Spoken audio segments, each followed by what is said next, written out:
Bonjour tout le monde, j'espère que tout va bien chez vous. On se retrouve aujourd'hui pour une nouvelle vidéo, mon livret scolaire.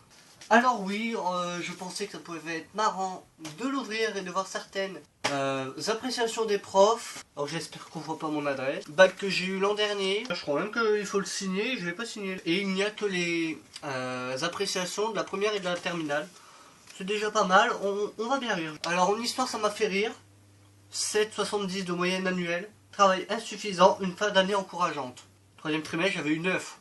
Encourageante, je dis plutôt que c'est de la merde, hein, 9 de moyenne. Alors en maths, j'avais à peu près la même appréciation. Travail insuffisant de premier trimestre à troisième trimestre. Satisfaisant à davantage travailler. Je suis passé de 9 à 13. Là oui.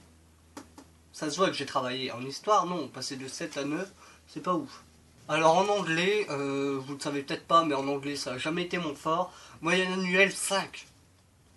Élève en difficulté, mais attitude positive en classe. Ce prof là, j'ai eu mes 3 années de lycée, 3 années j'avais tout le temps la même appréciation.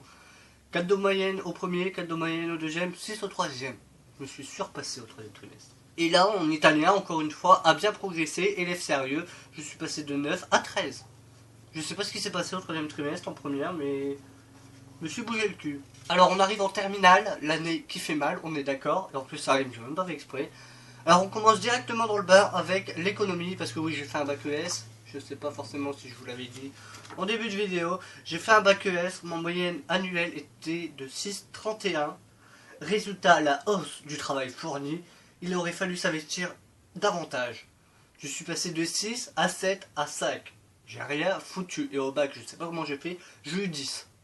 Alors, on passe de aurait dû s'investir, on passe à maths, élève sérieux qui s'est investi pour progresser. 12,25 de moyenne annuelle. Et la histoire, il vient casser l'ambiance. Ensemble trop juste en raison des difficultés non surmontées et d'un travail insuffisant, j'avais 8,7 de moyenne annuelle. Vu la moyenne annuelle que j'avais au premier trimestre, en première, on comprend pourquoi j'ai une moyenne de merde en terminale. En philo, est-ce que je suis vraiment obligé de commenter la philo? Manque de travail, 8,90 de moyenne annuelle. Alors il y a tout le monde qui me casse, sauf ma prof de maths en spé maths, élève motivé qui a progressé de façon régulière tout au long de l'année. Je suis passé de 12 à 15. Ça c'est bien. Mon fameux prof d'anglais que je vous avais parlé avant, élève fournissant visiblement beaucoup d'efforts, c'est à peu près la même. Et j'avais 7,70 de moyenne annuelle. Je m'étais surpassé, j'avais réussi à avoir 12 en troisième trimestre. Et voilà, on arrive déjà à la fin avec favorable ou pas favorable. J'ai eu favorable, alors il faut savoir, il y avait 10 profs, il me semble, au conseil de classe.